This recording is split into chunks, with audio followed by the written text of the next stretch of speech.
Secretary గారు చెప్పట్లే. ఏసు లేచెను, ఏసు లేచెను.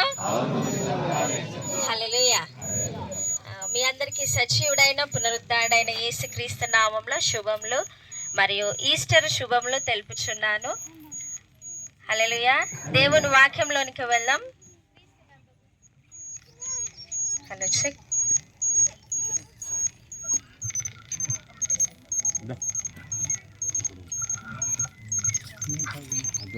క్రీస్తునందు ప్రియమైన దేవుని వారలారా, మనకున్న కోరికలను దేవుని యందు ప్రార్థన చేసి నెరవేర్చుకుంటాం కదా. ఎవరెవరు ప్రార్థన చేస్తారో మన కోరికల నిమిత్తం ఒకసారి చేతులు ఎత్తుదాం. అందరం చేస్తాం కదా. సో అయితే మనకున్న కోరికలను దేవుని యందు నెరవేర్చుకుంటూ ప్రార్థన చేసిన తర్వాత వాటిని మనం పొందుకుంటామా లేదా? పొందుకుంటాం. అలానే స్వయాన మన యేసుక్రీస్తు ప్రభుల వారు కూడా మనతో ఒక మాటను చెప్తున్నారు. అది ఏ మాట అంటే మనకును చెప్తున్నారు, మన సంఘమునకు కూడా చెప్తున్నారు. కాబట్టి అది ఏ మాట అంటే ఒకసారి చదువుకుందాం. యోహాను సువార్త 16వ అధ్యాయము 23వ వచనం.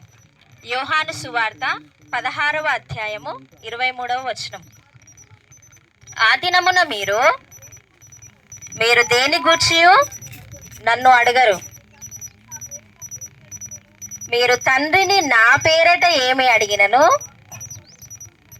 ఆయన మీకు అనుగ్రహించునని మీతో నిశ్చయముగా చెప్పుచున్నాడు. ఇది వరకు మీరు ఏమీయూ నా పేరట అడగలేదు. హల్లెలూయా. ఇక్కడ యేసుక్రీస్తు ప్రభుల వారు నిశ్చయముగా అనే ఒక మాటను ఉపయోగిస్తున్నాడు. నిశ్చయముగా అనే మాటకు దాని అర్థం ఏమిటి అంటే ఖచ్చితముగా, ఫర్ షూర్, డెఫినెట్గా మీకు అది దొరుకుతుంది. నా నామమున మీరు ఏది అడిగినను కూడా అది మీకు దొరుకుతుంది అని చెప్తున్నాడు అనమాట. ఎవరిని అడగమని చెప్తుండు? అదే యోహాను సువార్త కింద 24వ వచనం, 16వ అధ్యాయము 24వ వచనంలో చూస్తే, ఇది వరకు మీరేమీ నా పేరట అడగలేదు, మీ సంతోషము పరిపూర్ణమగునట్లు అడుగుడి, అది మీకు దొరుకును అని చెప్తున్నాడు. మీ సంతోషము అనంటే మీ సంతోషము పరిపూర్ణమగునట్లు తండ్రిని, అంటే పరలోకమందున్న తండ్రిని అడగండి అని ఖచ్చితంగా నిశ్చయముగా మన దేవుడు తెలియజేస్తూ ఉన్నాడు. ఎంత కాన్ఫిడెన్స్ కదా తండ్రి అయిన యేసుక్రీస్తుకి. దీనికి మనం ఒక చిన్న ఉదాహరణకు పోతే, ఎవరినైనా కూడా ఏం చేస్తాము అని అంటే షాప్కి పంపిస్తాం. మన ఊర్లో ఉన్న షాప్కి పంపించి నా పేరు చెప్పి పలానా వస్తువు తీసుకురా, నేను డబ్బులు తర్వాత ఇస్తా అని చెప్పు అని అంటాం. ఎప్పుడైనా జరిగిందా ఈ సందర్భం? జరగలేదా? చిన్నప్పుడు ఆ బాబు ఏం చేస్తాడు, ఎవరైతే పంపించారో ఆ పలానా వాళ్ళ పేరు చెప్తాడు. పలానా వాళ్ళ పేరు ఏం చేస్తాడు, ఊర్లో ఉంటాం కాబట్టి ఏం చేస్తారు, ఇచ్చి పంపిస్తారా లేదా? సో మన మధ్యలో మనకి ఇంత నమ్మకం ఉన్నప్పుడు, విశ్వాసులమైన నీకును నాకును ఏ విధమైన నమ్మకంగా ఉండాలి? ఏ మాటను చెప్తున్నాడు అనంటే దేవుడు, తండ్రి నా పేరిట తండ్రిని మీరు అడగండి. ఏమంటున్నాడు దేవుడు? మీకు నిశ్చయముగా దొరుకును అని చెప్తున్నాడు. హల్లెలూయా. ఎవరి పేరిట అడగాలట? ఎవరి పేరిట? మన తండ్రి అయిన దేవుని పేరిట మనం అడిగితే అది మనకు నిశ్చయముగా దొరుకుతుంది. ఈ మాటను మనం ఏ విధంగా నమ్మాలి అని అంటే, చనిపోయి సమాధిలో ఉంటే ఈ మాట నమ్మనవసరం లేదు మనకు. కానీ మన దేవుడు చనిపోయి మరలా తిరిగి లేచెను, సమాధి ఖాళీ అయింది కాబట్టి మన దేవుడు మరణమును జయించిన దేవుడు, సమాధిని ఖాళీ చేసి పునరుత్థానుడు, జయశీలుడు మన దేవుడు. కాబట్టి మనం ఈ అందును బట్టియే కదా మనము ఈ నమ్మకము, ఈ పునరుత్థానము వలనే కలిగినది. ఈ నమ్మకం, ఈ విశ్వాసము కూడా పునరుత్థానము వలనే కలిగినది. కాబట్టి దేవుని వెంబడిస్తున్న నీవును నేను కూడా కేవలం ఈ పునరుత్థానమును బట్టి నమ్ముతాం. ఈ పునరుత్థానము దేనికి ఆధారమై ఉన్నది అనే ఒక విషయాన్ని మనం గమనిస్తే, మొట్టమొదటిగా ఆధారమై ఉన్నదంట, సువార్తకు ఆధారమై ఉన్నది. మనకందరికి తెలిసిన విషయం, దేవుడు ఒక మాటను చెప్తున్నాడు. ఆయన పునరుత్థానం పొందిన తర్వాత అనేక మందికి ప్రత్యక్షమై శిష్యులకు కనబడి ఒక మాటను చెప్తున్నాడు. ఆ మాట ఏంటి అని అంటే మార్కు సువార్త 16వ అధ్యాయము, మార్కు సువార్త 16వ అధ్యాయము 14-15 వచనాలు.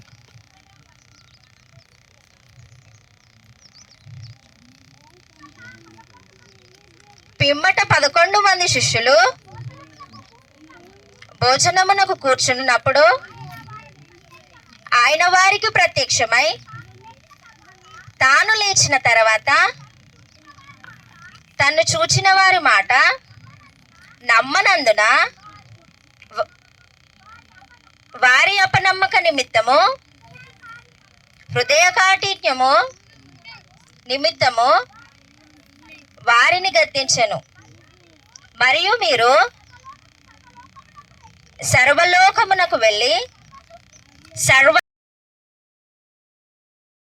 అని చెప్పానమాట. ఈ సువార్త ప్రకటించే భారము బాధ్యత శిష్యులకు వచ్చింది. మరి చివరి వరకు వస్తే కూడా ఆ బాధ్యత ఎవరికి వచ్చిందండి? మనకు కూడా సువార్తను ప్రకటించే భారము. అది ఏమిటి అంటే ఈ సువార్తను మనము ఏ విషయమునందు ప్రకటించాలి, ఏ విషయం నందు సువార్తను ఖచ్చితంగా వివరించాలని అనుకుంటున్నాను. మొదటిది, ఆయన పునరుత్థానుడు అయినాడని ప్రకటించాలి. హల్లెలూయా, హల్లెలూయా. రెండవదిగా ఆయన సమాధి ఖాళీ అయ్యింది అని మనము ప్రకటించాలి. మూడవదిగా మరణమును శక్తిని కోల్పోయి జీవం అనే శక్తిని సంపాదించుకున్న గొప్ప దేవుడు మన దేవుడు. అవునా కాదా? నిజమేనా? మెల్లగా చెప్తారు, యాక్టివ్గా లేరు మీరు.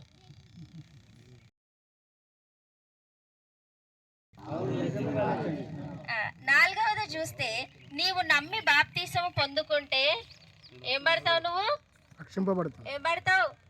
నీవు రక్షింపబడతావు.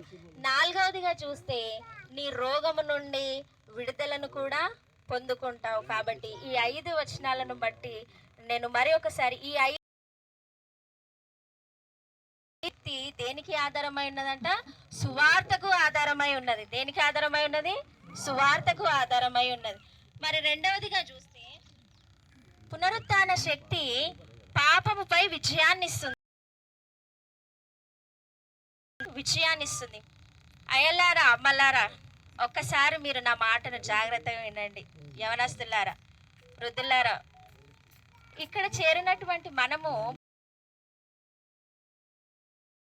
బాప్తీసము ద్వారా పాప జీవితంలో మరలా పడిపోకుండా ఉండేటందుకు లేదు. పాప జీవితంలో మనము మరణించిన వారి వలె ఉండాలి. పౌలు రోమియోలకు రాస్తూ ఏమంటున్నాడంటే 1-4 వచనాలను చదువుకుందాం. రోమియోలకు రాసిన, అలాగైనా ఏమందమో కృప విస్తరింపవలనని బాప్తీసము పొందితిమని మీరు ఎరగరా? హల్లెలూయా. పాప సంబంధమైన విషయం నందు మనము మరణించిన వారమై ఉన్నాం.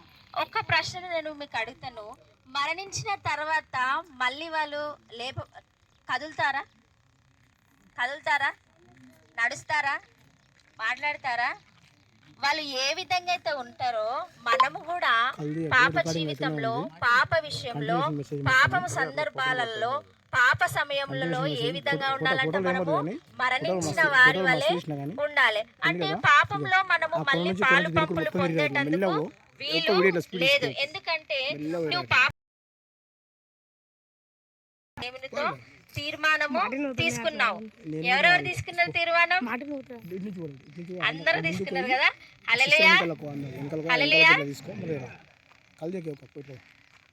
ఇది ఎవరి వలన కలిగినది అని అంటే అదే రోమిలకు రాసిన పత్రిక అదే 6వ అధ్యాయంలో 4వ వచనంలో చూస్తే ఏమి ఉన్నదంటే,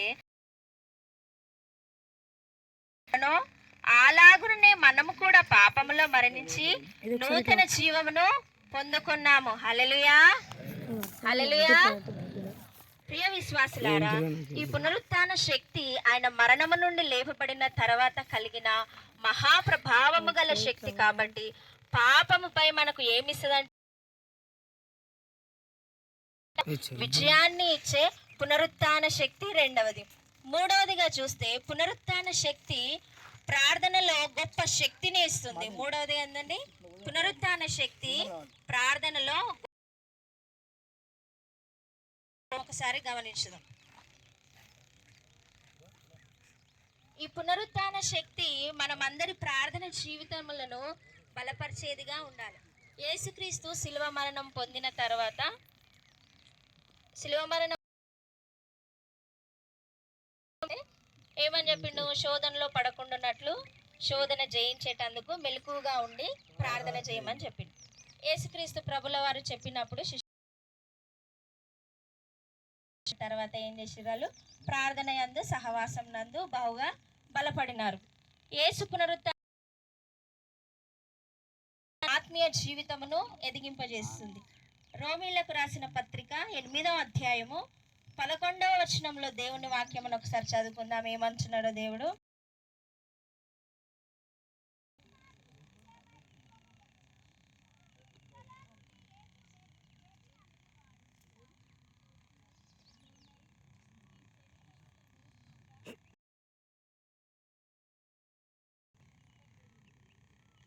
దేవుని ఆత్మ అంటే దేవుని ఆత్మ నరుని నాసిక రంధ్రములో ఊదినప్పుడు నరుడు ఏమైండు? జీవాత్మ అయ్యిండు. మనము సమస్యల వలయంలో ఉన్నప్పుడు ఒకటే బలముగా గుర్తించుకోవాలి. అది ఏమిటి అంటే తనకు తాను అప్పగింపబడే ముందు ఒక స్థలము యొద్దకు వెళ్ళి ప్రార్థన చేసింది. అది ఏ స్థలము? గెత్సెమనే. ఏ కొండ? ఏ కొండ? ఏ కొండ? ఒలీవల కొండ. రైట్, ఒలీవల కొండ. గెత్సెమనే తోటలో ఒలీవల కొండ దగ్గర ప్రార్థన చేసిండు. ఒకసారి చదువుకుందాం. లూకా సువార్త 43 వచనముల వరకు. లూకా సువార్త 41. దయచేసి వాక్యం చదవాలనుకున్నవారు మైకులో చదవాల్సిందిగా మనవి చేస్తున్నాను. వారి యొద్ద నుండి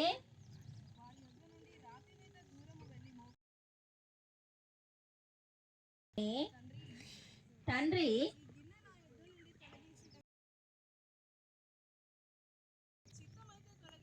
నీ చిత్తం అయితే తొలగించుము, అదు నీ చిత్తమే సిద్ధించును గాక అని ప్రార్థించెను. ఒక దూత ఆయనకు కనబడి ఆయనను బలపరచెను.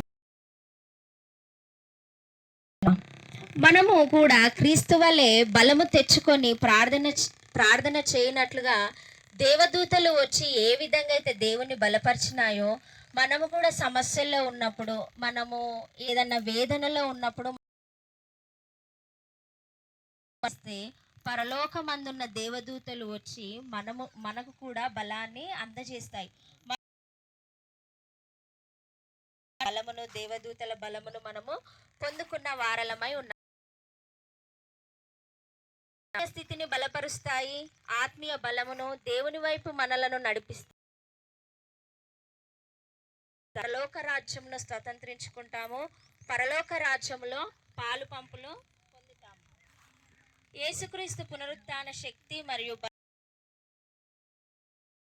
బలత యందును, ఆర్థిక విషయంలో సంఘ అభివృద్ధి అందును, అన్నిటి అందు కూడా దేవుడు బలపరిచి దీవించి సంరక్షించును గాక. ఆమేన్. ప్రార్థన చేసుకుందాం. ప్రభువా మా దేవా, నువ్వు మృతుల నుండి ఏ విధంగా లేపబడినవో తండ్రి, నీకు స్తోత్రములు స్తుతి చెల్లిస్తున్నాను. గొప్ప దేవుడు వేసే వెలుగును మా మీద దయచేయమని అడుగుతుంటున్నాను ప్రభా. నీ పునరుత్థాన బలమును మా మీద దయచేయమని అడుగుతుంటున్నాను ప్రభా. మా మీద, మా సంఘము మీద ప్రభా నువ్వు సహాయమును చేయమని అడుగుతుంటున్నాను దేవా. నీకు స్తోత్రములు చెల్లిస్తుంటున్నాను ప్రభా. అయా మరణ తండ్రి, అలనాడు ప్రభా మొట్టమొదటిగా మరణ తండ్రి కుమార్తెయు ప్రభా యేసయ్య నీకు సుగంధ ద్రవ్యములు పూయవలనని ఏ విధంగా నిన్ను వెతికినారు ప్రభా, అలాంటి బరువును, అలాంటి బాధ్యతను ప్రభా మా స్త్రీలకు దయచేయమని మా సంఘము మీద ఉదయింప చేయమని అడుగుచు యేసు అతి గొప్ప పరిశుద్ధమైన నామంలో ప్రార్థించి అడిగి వేడుకుంటున్నాను తండ్రి, ఆమేన్. లేచను మరియు పర్యాయము మరి పాస్టర్ గారు మీకు అందరికీ పునరుత్థాన శుభములు తెలియజేస్తూ ఉంటున్నాడు. Thank you.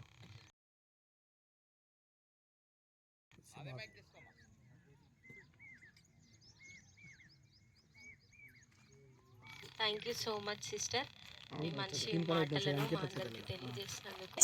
సమాధి గెలిచి హల్లెలూయా జయము జయము మన యేసు లేచెను సమాధి గెలిచి హల్లెలూయా జయము జయము మన యేసు లేచెను సమాధి గెలిచి హల్లెలూయా జయము జయము మన యేసు లేచెను మరణము గెలిచి లేచెను లేచెను యేసు లేచెను మృత్యుంజయుడై తిరిగి లేచెను లేచెను లేచెను యేసు లేచెను మృత్యుంజయుడై తిరిగి లేచెను హల్లెలూయా జయము జయము మన యేసు లేచెను సమాధి గెలిచి పాపపు తెగిపోయెను మరణపు ముళ్ళు